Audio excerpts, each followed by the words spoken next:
we're finally at Genesis 38. This is one of the most interesting and another one of those chapters in the Bible that is not studied a great deal.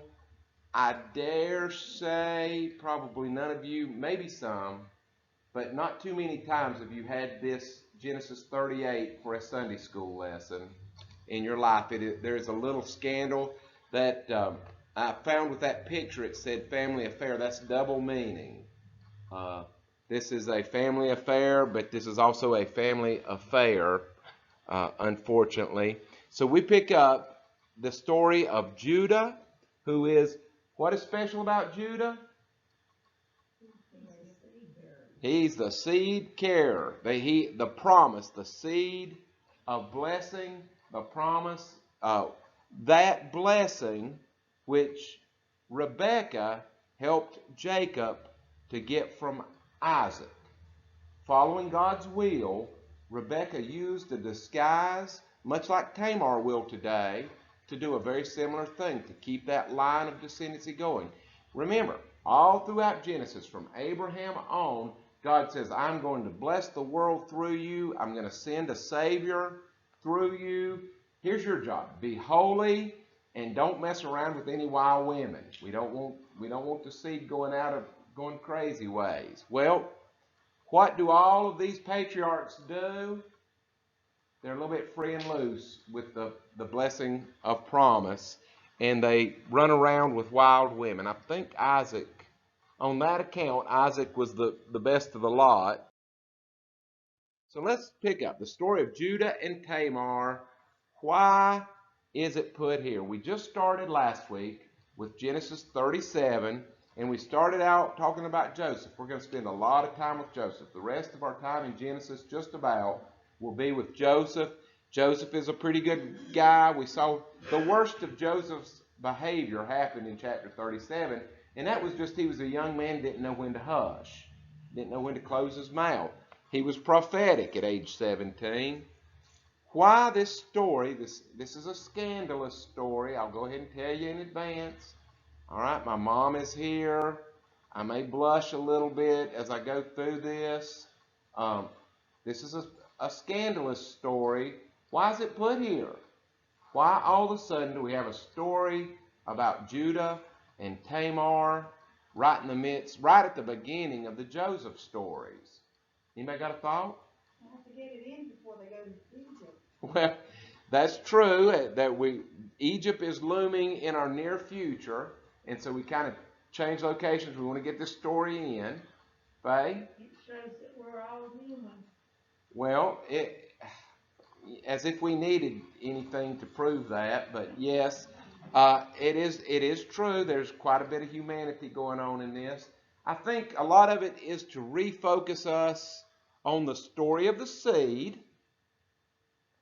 And so we've already said Judah is the seed bearer. Judah is the inheritor of this great responsibility, this great promise. Okay? God has blessed Judah with this responsibility. Is it because Judah is a good fella? Is that why God chose to bless him? Was it because Jacob was a really good fella that he was chosen? No, we don't know exactly why God chose them, but it's not, none of us, if you want to say, were chosen for salvation because we were good. That's the thing. God has his own reasons for why he does things, but salvation is a blessing given to us, but not because we're good. So what did I write here? Okay, so I just started out. It came to pass, so there's a clue in the first verse. It came to pass at that time that Judah departed from his brother and visited a certain Adulamite person whose name was Hira. Okay? So that phrase in there, at that time, so this was something that happened concurrently, we would think, just soon after Joseph went to Egypt.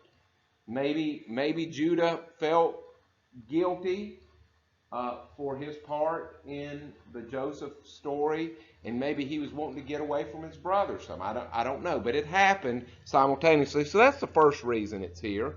One reason that it happened at that time concurrently with the Joseph narrative. So there's an appropriateness in that. However, there's a much bigger reason, and I've already alluded to that.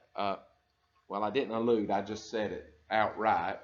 As we have said, Genesis is not accidentally put together, but extremely structured to make its points over and over. And that's a characteristic of the Bible. I say many times, there is no important thing in the Bible that is put there only one time. If it's important, you're going to see it all throughout the Bible. When people begin doing heresy, when they begin using the Bible to justify a behavior that God does not endorse, they do it by taking one verse and making it more important than the other verses. That is not the way that God operates. God has not given us a secret code, a secret knowledge that only the special get. God has made his word available to everybody. And so if it's important, it's in there over and over and over. That's just a characteristic of the Scripture. Because God is not playing a secret game. God is not playing a favorites game. God means for everybody to have access to his word. So, we've said it. This is not here accidentally. The author placed this story here on purpose. Right here. Making a point. What have we been tracking? We've already said this. Since the fall, the consequences in chapter 3. So man was put in God created the earth. Man was put in a garden. He was given a wife. Then they sinned in chapter 3. And ever since then, when we got to the consequences of our sin, we have been tracking the seed of promise, the coming Messiah. The man who will fix the sin problem eventually. He's coming. And so Judah is the seed bearer, as you already said. To accomplish that overall strategy, this chapter is placed right here. Joseph is generally good. Okay? We started on a theory back when we first began, well, actually before we began talking about Joseph, and we'll develop it as we go through. I really think that there is some compositional strategy in the way the book of Genesis is put together, that Joseph represents the Jewish people, who are generally good people, generally holier than the people around them. But Joseph is not the key. Being Jewish is not the key to salvation of the Gentiles in the whole world, which was the original purpose of the Jews. Joseph plays no part in mine and your salvation.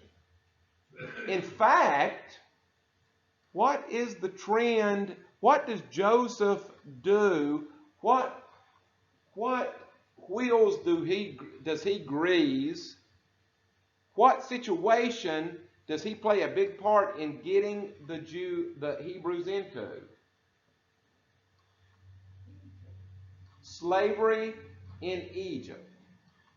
If you look at the big picture of Joseph, he saves them in the short term by giving them their immediate need, food. But in the big picture, Joseph is an agent of their enslavement. I was reading the story of Joseph one time, and when I come and read that chapter, I thought, well, what on earth is that chapter doing in this story of Joseph, where Judah leaves home and marries a Canaanite woman? I said, what's that? I couldn't get that out of my mind to save my life. But you know what I thought? What did you think? I thought about that, and I thought about it. And I thought, well, if Judah left home, if Jacob would have lived in Canaan, all them boys would have left home and they would have been absorbed in that huge Canaanite population. So God moved them into Egypt because the Egyptians wouldn't have anything to do with the Hebrew people. Well, They okay. put them in a separate place whenever they moved in there. They put them, by that time, old Pharaoh was dependent on Joseph. Yes. So they put them in a separate place away from the Egyptians. And that's where God multiplied them into a nation of people. Okay, That's well what I thought. well, I definitely agree that God had purpose in allowing them to go to Egypt. I tend to take a little bit different approach to it. I think, and we'll really see this. We'll really bring this out when we get to chapter 47. Um, when Joseph goes down there, or when they go down there eventually to Egypt, and they're going in hunger, they're going for food. Joseph has a dream, and he saves up, and he has lots of grain stored for years and years.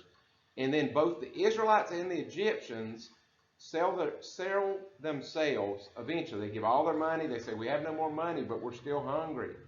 And they sell all their land and all their houses to Pharaoh for food. And then they sell themselves as slaves, both the Egyptian people and the Israelite people. Just eventually they'll let the Egyptians go back to being regular citizens, but they kept the Israelites. It was the Israelites who sold themselves into slavery. I tend to think that is a metaphor. I mean, I think it really happened, but the author tells it in a way to talk about our sin, how we sell ourselves into sin. And so the point I'm making right here is that I believe, does salvation go through Joseph? Yours and mine. Salvation of the Gentiles. Does that happen because Joseph is a pretty good guy? Do we get saved because of it? Anybody get saved because of Joseph? No, nobody. Judah, as we're going to see, Judah ain't so good.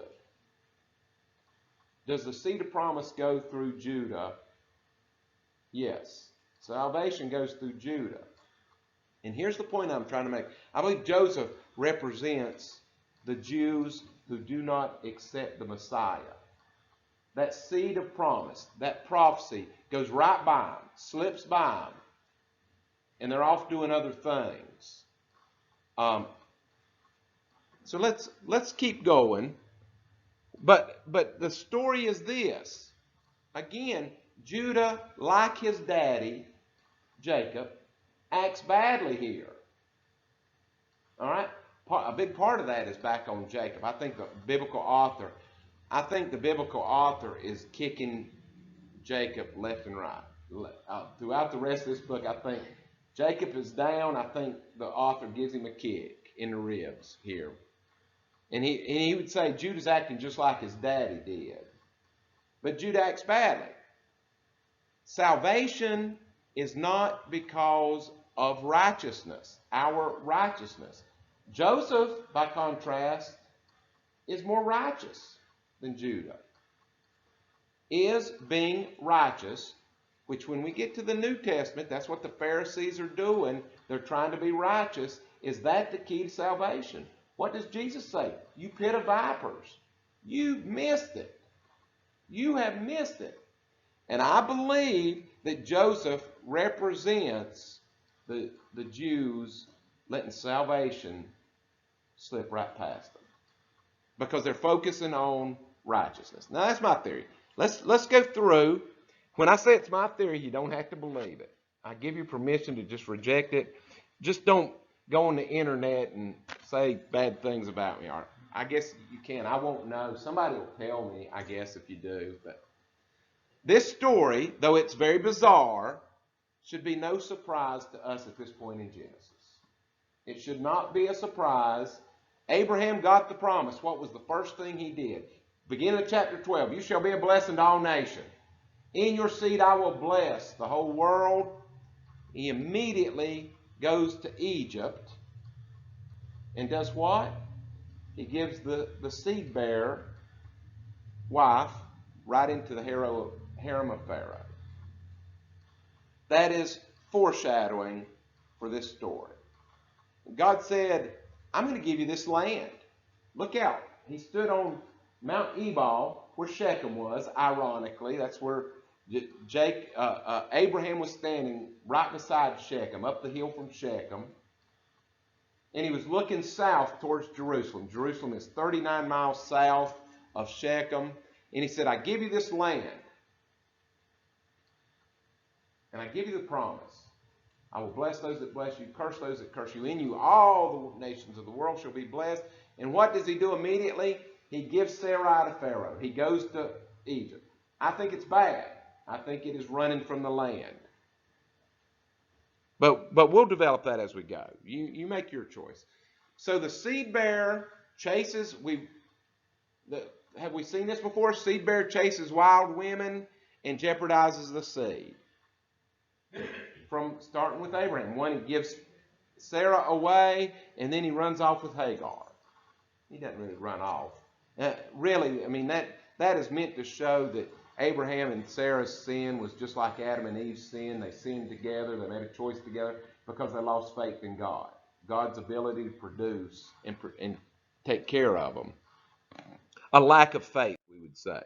So interesting, we begin this study in chapter 38 with a shady woman.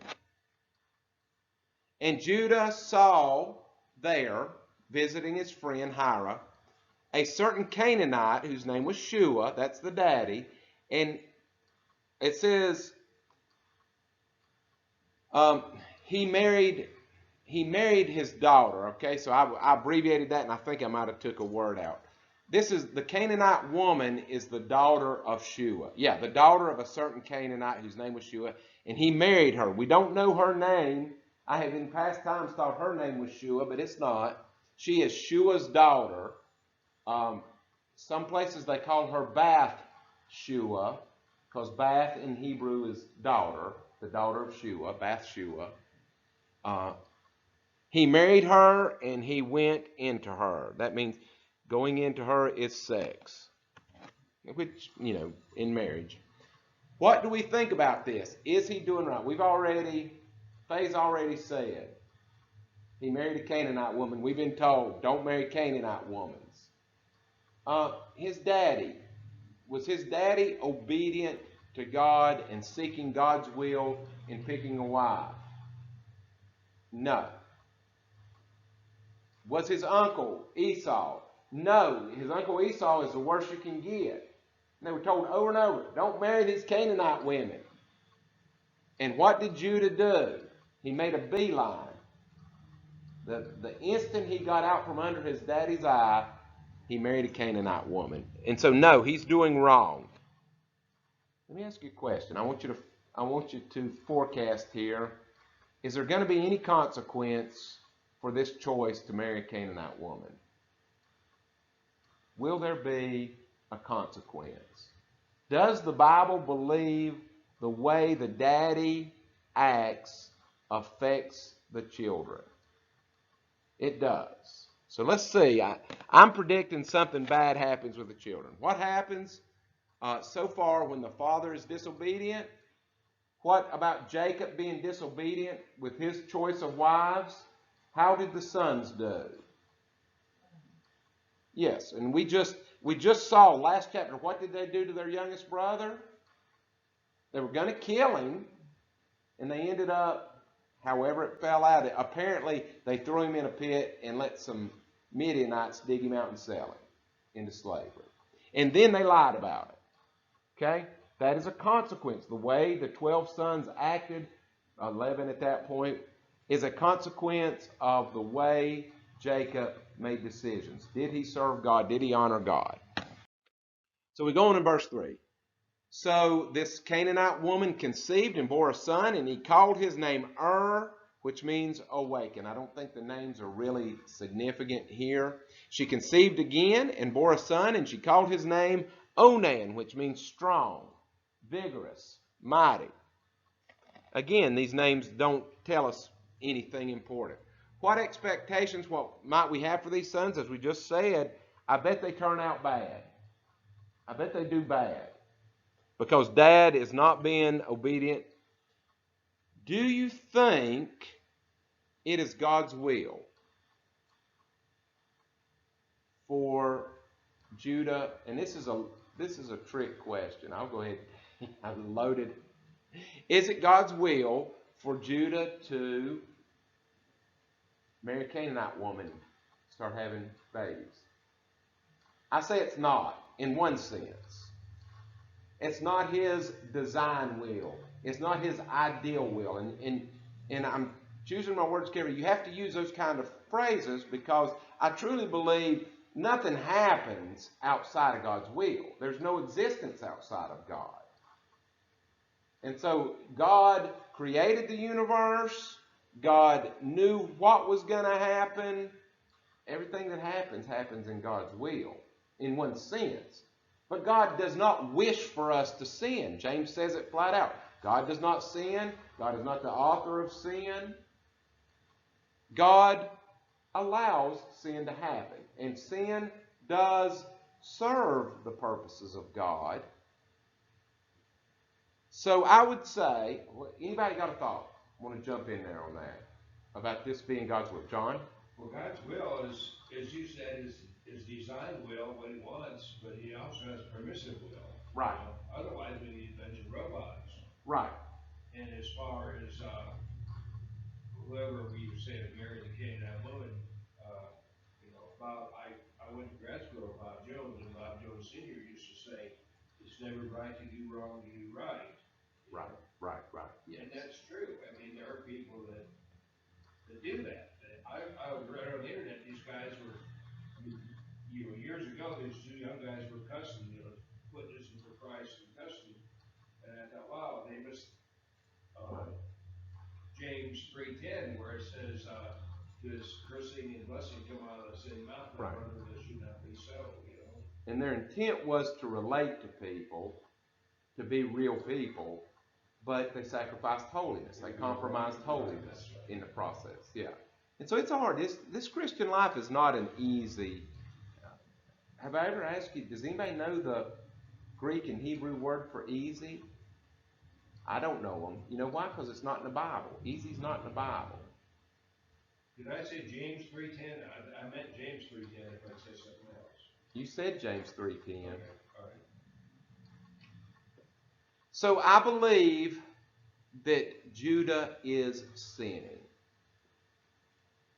to marry a Canaanite woman.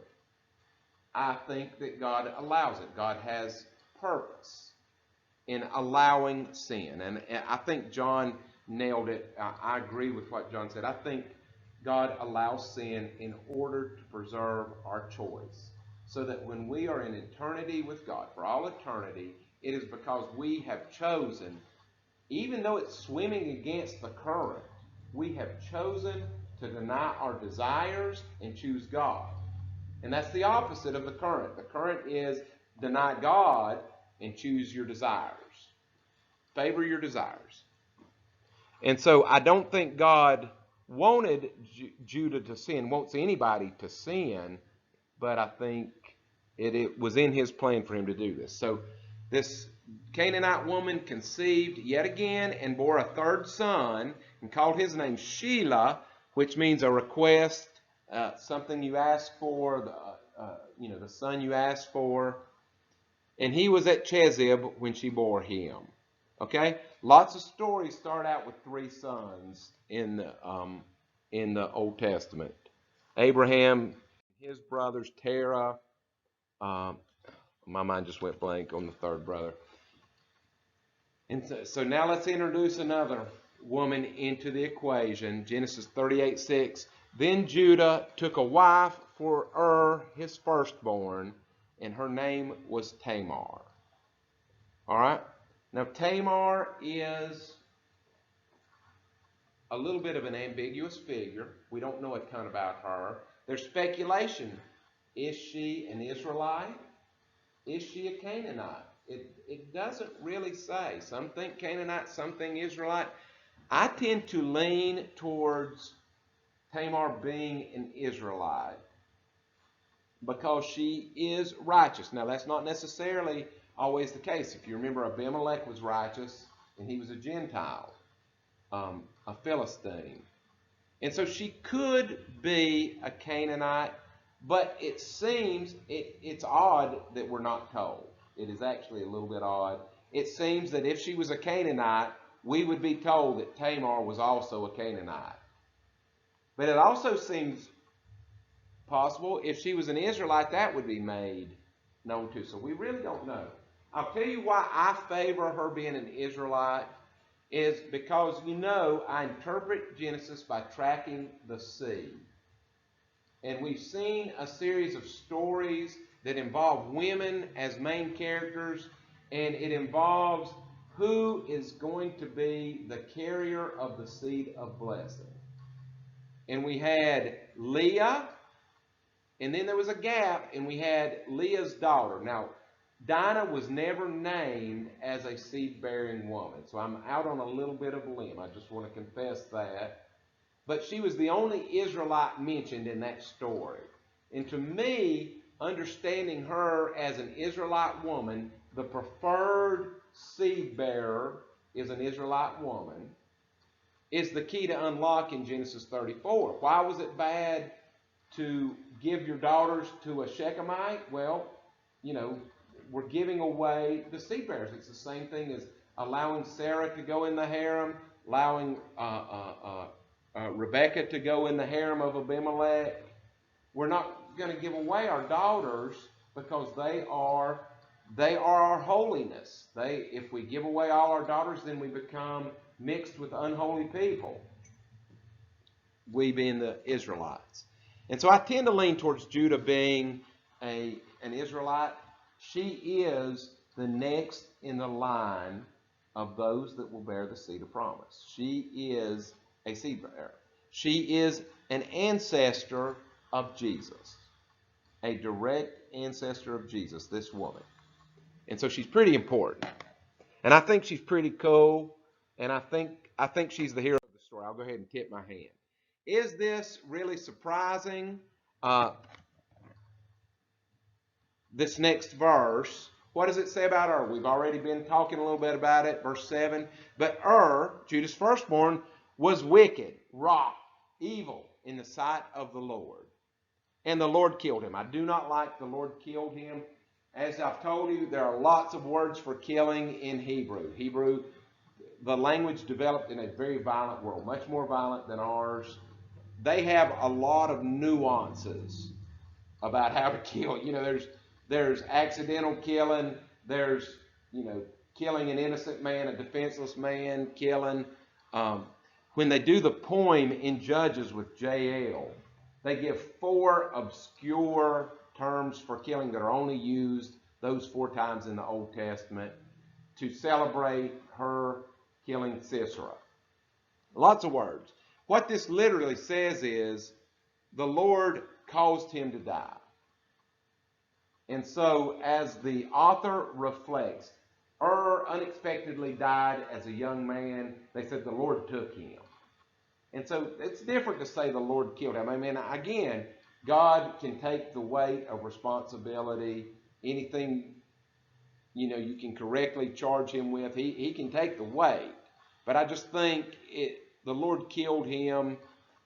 It says literally, the Lord caused him to die. Caused his death.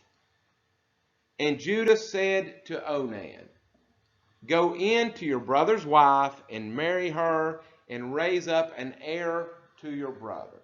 Okay? This is a very special custom called levirate marriage. Now, don't mistake that Levi for the tribe of Levi. It has nothing to do. This is from a Latin word meaning something about the brother.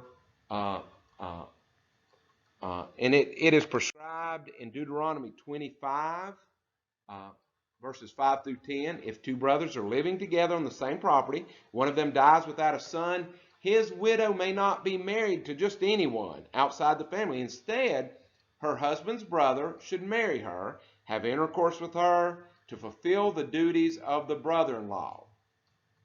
So that is his duty. The next brother in line, it is his duty to marry and father a child. Now that first son she bears to him will be considered the son of the dead brother.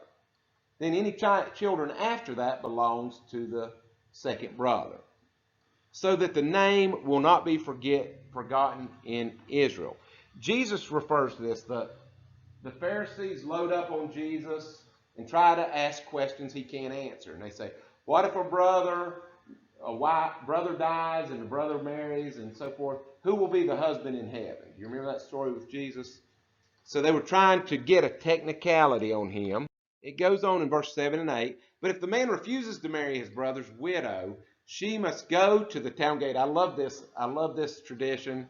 And say to the elders assembled there, my husband's brother refuses to preserve his brother's name in Israel. He refuses to fulfill the duties of the brother-in-law by marrying me.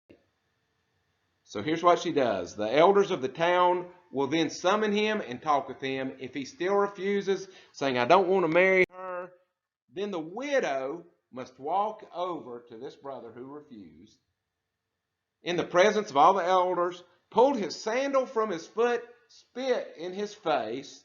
Then she must declare, this is what happens to the man that refuses to provide his brother with children.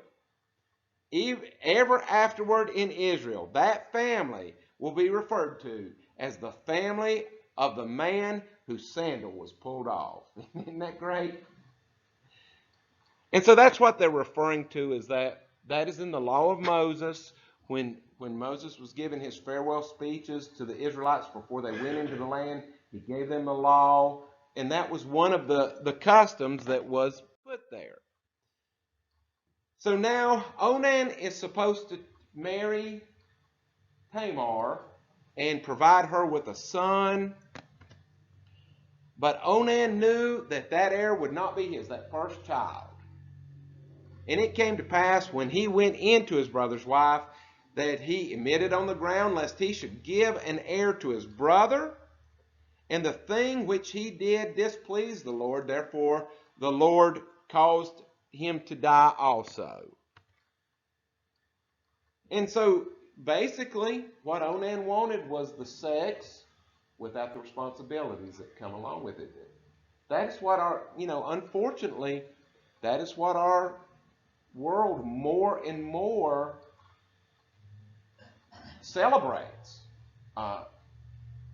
That sex is for entertainment, or it's for the individual to be entertained or feel good or whatever, and there's no responsibility come with that. I mean, this little passage, that should be the favorite Bible verse of our world at large. And God said, no. Sex is a special thing given for a special institution. That is the marriage between one man, born a man, one woman, born a woman. And it is for the purpose, the main purpose is to have babies with it. Period. It is not a complex equation. But Onan had other things in mind, had other reasons. He didn't say, I will not marry her. He didn't have his sandal yanked off, did he? He said, okay, fine. But we're doing this for Onan. This ain't about the purposes that God created us and gave us these blessings for. I'm doing my own thing. And so God caused him to die. All right? God is not to be messed with. And we as a modern society, we can shoo God's ways. We can flip things upside down and actually celebrate bad behaviors. But God will not be mocked. And God is not like, nothing really I can do to change their mind. The day is coming. The day of reckoning is coming for everybody and every choice. And just because society changes, Mom got a new phone. Yeah. So she said, Kelly, call me right in the middle of Bible study. So Judah appears to do the right thing then. So he lost and he lost Onan.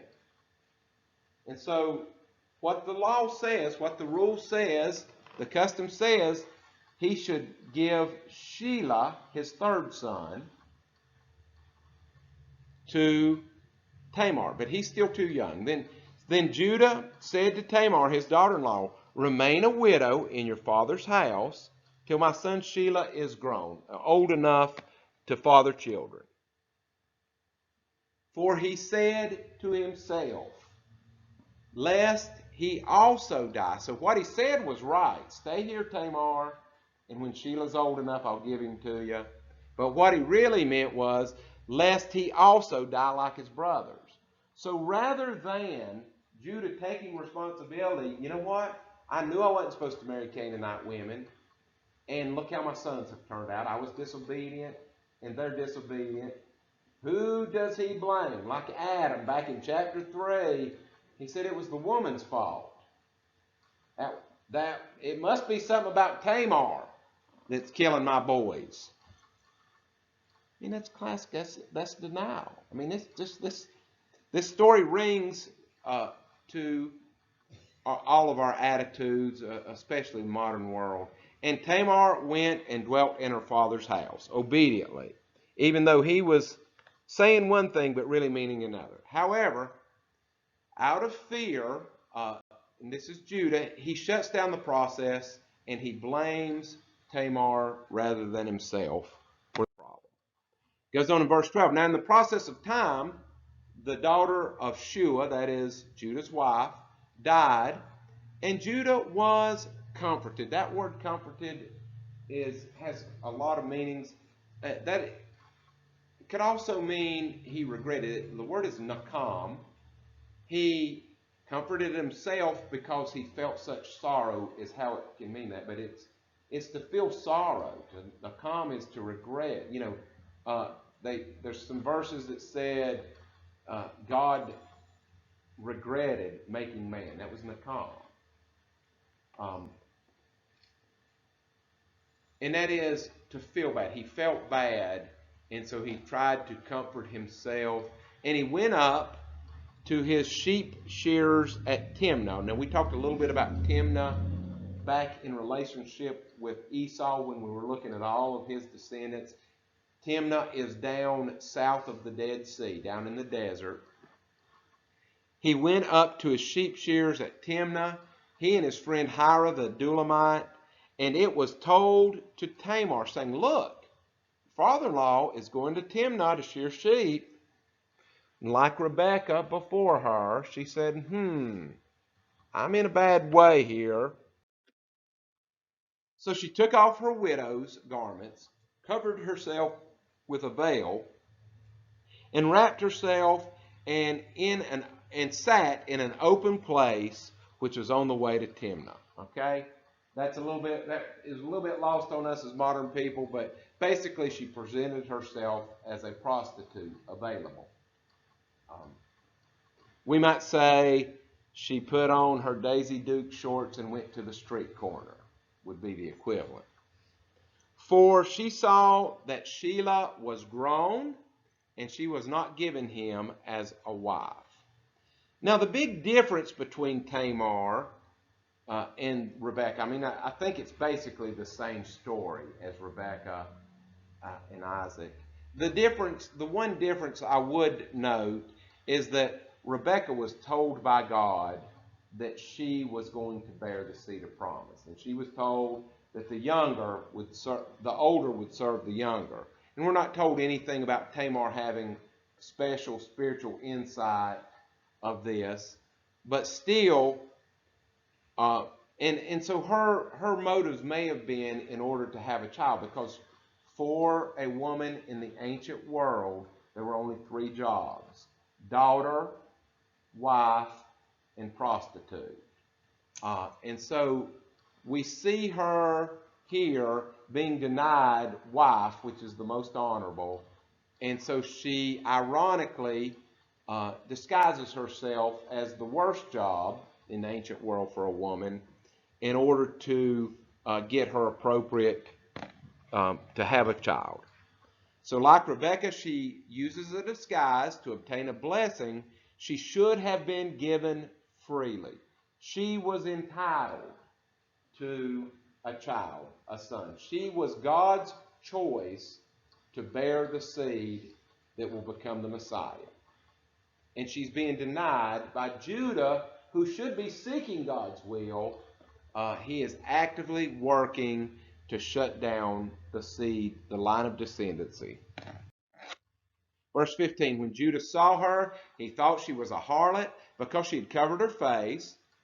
Then he returned to her by the way later and said, please let me come in to you. For he did not know that she was his daughter-in-law. So she said, what will you give me that you may come in to me? And he said, I will send a young goat from the flock. So she said, will you give me a pledge till you send the young goat from the flock? Then he said, what pledge shall I give you? So she said, your signet and cord and your staff that is in your hand. These were used to identify. Then he gave them to her and went into her, and she conceived a son by him.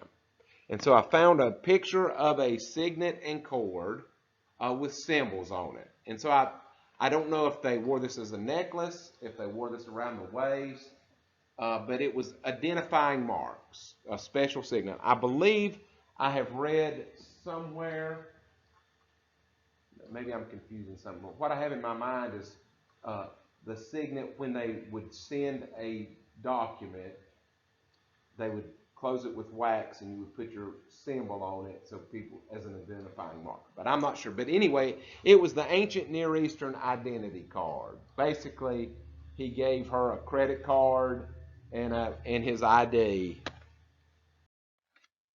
Verse 19, so she arose and went away and laid aside her veil and put on her garments of her widowhood. And Judah sent the young goat by the hand of his friend the Adullamite to receive his pledge from the woman's hand, but he did not find her. She wasn't there. So he's like, okay, I'll just keep my goat. Fine. That's in my favor. Then he asked the men of the place, saying, where is this harlot who was openly by the roadside? And they said, we've never seen a harlot there. What are you talking about? There was no harlot in this place. Verse 22, so he returned to Judah and said, I cannot find this prostitute. Also, the men of the place said there was no harlot in this place. Then Judah said, let her take them for herself. My signet, cord, whatever. Let her just get whatever she can out of that, I guess. Lest we be shamed. I don't want this getting out. You know, I got a little shame. For I sent this young goat, and you have not found her. So I was keeping my end of the bargain. Too bad. Verse 24. After about 3 months, Judah was told, Tamar, your daughter-in-law, has played the harlot. She is unmarried. You have not sent Shelah to her. Tamar, your daughter-in-law, has played the harlot. Furthermore, she is with child by harlotry. Okay? Any affair with a man that you are not married to is harlotry. You are selling yourself whether you're paid or not. Very harsh on that. So Judah said, bring her out and let her be burned, which is the punishment for a harlot.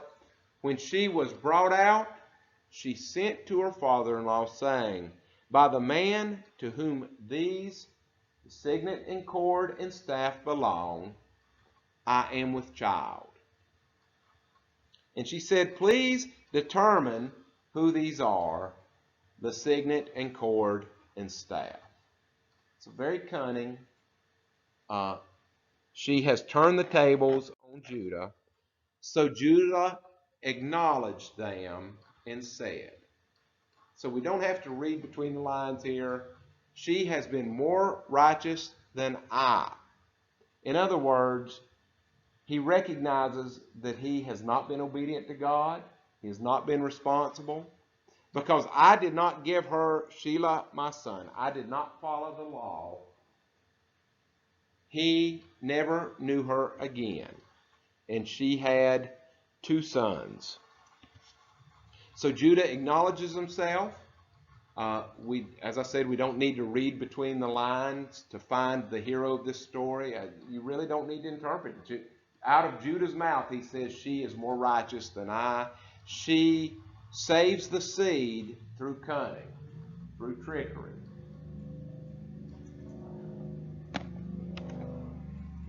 When the unlikely and weaker character, and this is the important thing, and this is where it's challenging to us to read these stories, and characters do not the greatest things, not the most savory things.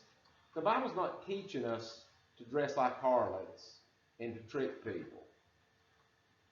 But what it's saying in this storytelling technique, that Genesis is a big long series of stories, when the unlikely and weaker character, that's Tamar. She is out of chances, out of power. She has no power whatsoever. She is being denied her rights of motherhood. She is being denied the law. I don't know if she knew that she was the seed bearer. It doesn't say.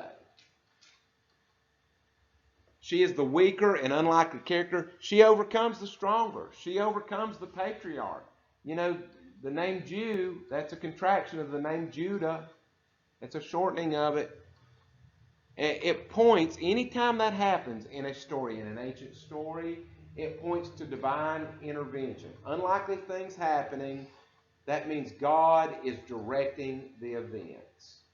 Now, that's a little bit lost on modern people, but that's the key to understanding that. God's will happens. When Rebekah tricks Isaac, God's will is happening. When Jael tricks Sisera, we alluded to it earlier, God's will is happening. Anytime the unlikely and weaker character gets the upper hand, then that can only happen, they say, by divine will. It goes on, the last little thing. This, again, is not a new and unfamiliar theme. Now it came to pass at the time for giving birth that, behold, twins were in her womb. An old theme of struggle. Watch the struggle.